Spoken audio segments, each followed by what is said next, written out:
I think VR is going to have a massive impact in a few years. At the moment in mobile it's hard because it's still so expensive, but once that price point starts to come down, I think it'll have a massive market. It definitely seems like VR is going to be the new mode of storytelling. VR is going to present new conventions for storytelling and the type of language that we use, but it seems to me that if you've got a feature film background but you've got game background, that seems to marry quite obviously for something like VR production.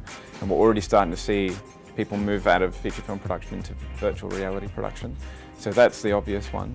I can see the future of VR going in new and wondrous places. The introduction of newer high-resolution headsets, more accurate tracking, bigger and better hardware to drive all of these games and experiences that we're playing, as well as the introduction of hardware around the experience that really compounds the feeling of presence and immersion. I see that in the next maybe 10, 15 years, we'll have game pods, and game pods will, in a sense, replace the home theatre.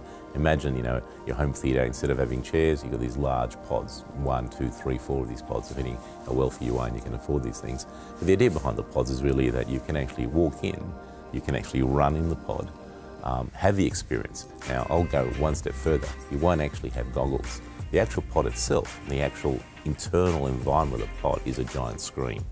And so what you're actually doing is immersing yourself in an actual VR experience without goggles, without anything else. Then the actually two elements that are needed to actually really complete the experience is haptic feedback and obviously the ability to be able to run and get a sensory feel that actually you're moving. But the idea behind the game pod is you walk in, you have an experience, it's connected with other game pods, you can have a massive multiplayer experience.